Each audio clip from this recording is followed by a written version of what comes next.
नमस्कार, आपण पाहता जनहित 24 न्यूज चॅनल।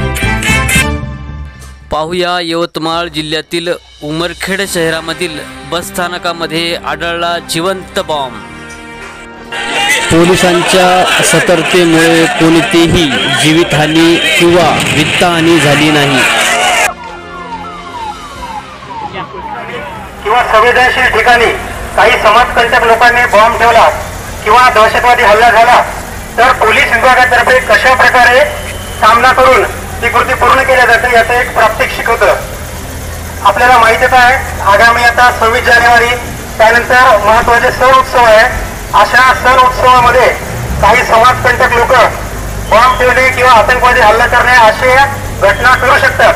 त्याकरता आपल्या सर्व नागरिकांचे हे कर्तव्य आहे की आपण सतर्क राहणे आणि आपल्या आजूबाजूला काही संशयित वस्तू किंवा संशयित इसम आढळल्यास पोलीस नियंत्रण कक्ष किंवा पोलीस स्टेशन उमरखेड यांना कळवून त्याबाबतची माहिती देणे। धन्यवाद।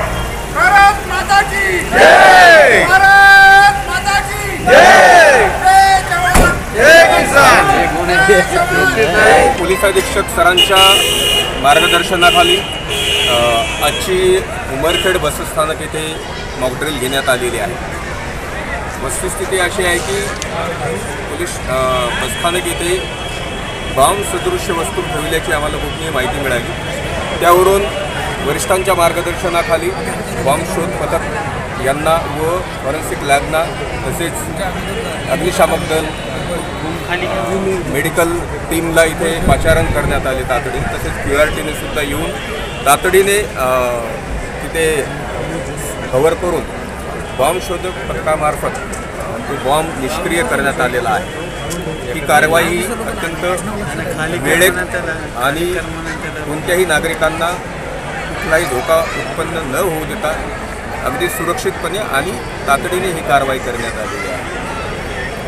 माननीय SP सरांच्या मार्गदर्शनाखाली अशा मॉकड्रिलचं प्रत्येक तालुका पातळी तसेच जिल्हा पातळीवर आयोजन केलं जातं। त्यामागचा सर्वात महत्त्वाचा उद्देश की नागरिकांनी अशा घटनांपासून, अशा बॉम्ब सदृश्य वस्तू असतील, अजून कुठल्या विषयाच्या संदर्भात दहशतवाद्यांच्या कारवाई असतील किंवा अजून कोणी संशय हालचाली असेल तर त्याची माहिती ही तातडीने पोलिसांना दिली पाहिजे आणि ती सतर्कता दाखवली पाहिजे नागरिकांनी। हा त्याच्यामागचा उद्देश आहे आणि आजची मॉकड्रिल यशस्वीरित्या इथे पार पडलेली आहे।